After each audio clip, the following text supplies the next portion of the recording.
Dionne, does a burned out sales rep make the best sales trainer? I don't know. I don't think so. I'm missing the joke. There's no joke. I mean, a lot of companies do that. They take somebody that they're too scared to fire and they say, oh, well, you've been here a long time. You're not motivated anymore. I'm going to make you a sales trainer. Yeah. And that's just crappy for everybody, right? And we live in such a litigious society and people just feel they can push back and say whatever they want all the time. It's so painful. But people are afraid we're kind of back to the whole leader thing, right? Make a hard decision, have the hard conversations. If you can't do that, then that's a problem. So then who makes a good sales trainer? Yeah. So I think from a characteristic perspective is somebody who really wants other people to be good at what they do, right? And so somebody who likes to study, likes to share, likes to educate, right? Somebody who wants to invest in somebody else with a healthy boundary of, hey, if you're not going to do your work, I can't do mine.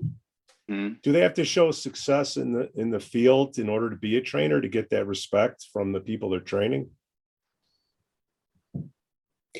I don't think so. I agree, Dionne. Yeah, thanks. Because at the end of the day, what was your construct was like learn something, do, or what was it? Yeah, learn, teach, and apply. Yeah, that's all that matters. Like you want somebody who can then get those goals across. Who gives a rat's behind if they've actually sold before? Yeah. And I've fallen prey. I've made that mistake, myself. The best sales trainer that I ever worked with was a longtime high school teacher. And she was fantastic in curriculum design, getting the point across, certifying the salespeople, and then working very closely with my sales supervisors, Justin, my sales supervisors, to go, hey, look, we taught them on this stuff. Now you need to listen to the gong calls, and we need to like execute on the training once I send them over to you. 100%. Some of the worst sales trainers I've seen are the ones that are like Pete describing, which was they were in sales or customer service. They talk at you for 2 weeks straight, blah, blah, blah, blah, blah, blah, blah, blah, blah, then unleash you onto the sales floor and then go, I trained him. I don't know what the deal is. Well, come on, you're missing the point. Justin's been very curiously quiet on that question. You got any thoughts on that, Justin? In order to train? Because they say if you can't do, teach, and if you can't teach Jim. Well, I think in order to teach, you need to have credibility. And I think there's two ways to get credibility. The ideal way to get credibility is to have credibility that comes from teaching. In other words, if you're a coach that successfully coached a number of teams to success, then that's the best kind of credibility. If you're new at teaching, then it's certainly helpful if you have a track record, even for even where your own self-confidence is concerned. But I think if folks had a choice, they'd rather learn from someone who had a track record as a teacher than learn from someone who had a track record as a doer, but not as a teacher. Mm-hmm. So I don't think the two are completely disconnected.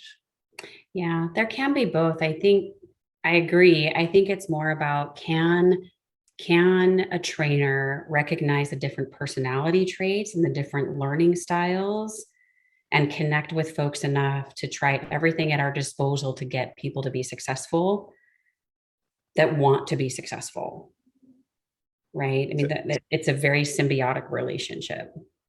Isn't that a recruiting thing? You're going to get me going on another. The biggest problem I see is folks aren't prepared to say no. 100%. Like we stole a term from manufacturing. We talk about non-negotiables. We have a list of things that are non-negotiable. You have to attend a whip meeting. You have to put your damn headset on, and just simple things, But a general observation is there are a lot of people in supervisory positions who aren't prepared to say no. That's non-negotiable. You can't do that. And when we put consultants into organizations, the big difference between our consultants and a supervisor who they might be coaching is our consultants say no. Mm-hmm. And it's kind of shocking that you have folks in management positions who aren't comfortable saying no to their subordinates. Well, we live in a society where everybody has equal say.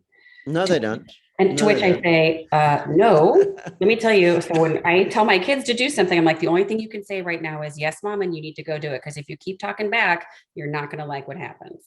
I can't say that to my employee, but right, or the team. But what I can say is, we're going to define our negotiables and non-negotiables, and this is how this works, because don't make me check you. Because I will. But to your point, Justin, people are afraid to have that conversation because there's a very large sense in some cases of just entitlement, right? Yeah, well, those people who feel entitled more than anyone else need a slap on the back of the head. Like you, Justin. Like you. Totally. No. Yes.